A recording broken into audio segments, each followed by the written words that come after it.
ഇനി മുതൽ USB പോർട്ടുകൾ കാണുന്ന സമയത്ത് നിങ്ങൾക്ക് കറക്റ്റ് ആയിട്ടുള്ളൊരു ധാരണ ഉണ്ടായിരിക്കും കേട്ടോ. എന്താണ്, എന്ത് സ്പീഡാണ്, എങ്ങനെയാണ് ഉപയോഗിക്കുന്നത് എന്നുള്ളത്.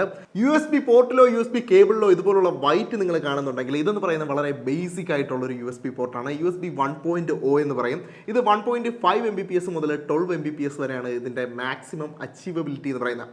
ഇതിനേക്കാളും ബെറ്റർ ആയിട്ടുള്ള ഒരുത്തനുണ്ട്. അതാണ് നിങ്ങൾ ഈ കാണുന്ന ഈ ഒരു ബ്ലാക്ക് കളർ USB പോർട്ട് എന്ന് പറയുന്നത്.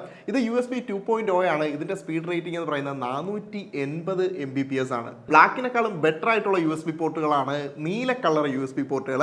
ഇതെന്ന് പറയുന്നത് USB 3.0 ആണ്. ഇതിന്റെ സ്പീഡ് റേഞ്ച് എന്ന് പറയുന്നത് 5 GB/s ആണ്. ഇനി നീലേക്കാളും ബെറ്റർ ആയിട്ടുള്ള ഒരു കേബിൾ എന്ന് പറയുന്നത് ചുവപ്പ് നിറത്തിൽ വരുന്ന USB പോർട്ടോ USB കേബിൾ കണ്ടു കഴിഞ്ഞാൽ കണ്ണും പൂട്ടി വാങ്ങുക കേട്ടോ. ഇവന്റെ ട്രാൻസ്മിഷൻ റേഞ്ച് അല്ലെങ്കിൽ ട്രാൻസ്മിഷൻ റേറ്റ് എന്ന് പറയുന്നത് 10 GB/s മുതൽ 20 GB/s വരെയാണ്.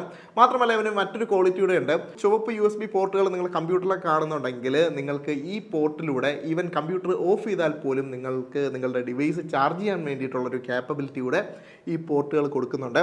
പിന്നെയും വേറെയും കളറുള്ള പോർട്ടുകളുണ്ട്, യെല്ലോ, ഓറഞ്ച് ഒക്കെ ഉണ്ട്. പക്ഷേ ഇതെല്ലാം USB 2.0 അതുപോലെ തന്നെ 3.0 വരുന്നതാണ്. റെഡിനേക്കാളും താഴെയാണ് കേട്ടോ. 5 GB/s വരെയാണ് ഈ പോർട്ടുകൾക്ക് സ്പീഡ് കിട്ടാറുള്ളത്. അങ്ങനെ പൊതുവെ കാണാറില്ല. എന്തായാലും നിങ്ങൾക്ക് ഈ ഒരു വീഡിയോ ഇഷ്ടപ്പെട്ടു എന്ന് വിചാരിക്കുന്നു. ഇഷ്ടപ്പെട്ടെങ്കിൽ തീർച്ചയായിട്ടും ഫോളോ ചെയ്യുക, സബ്സ്ക്രൈബ് ചെയ്യുക.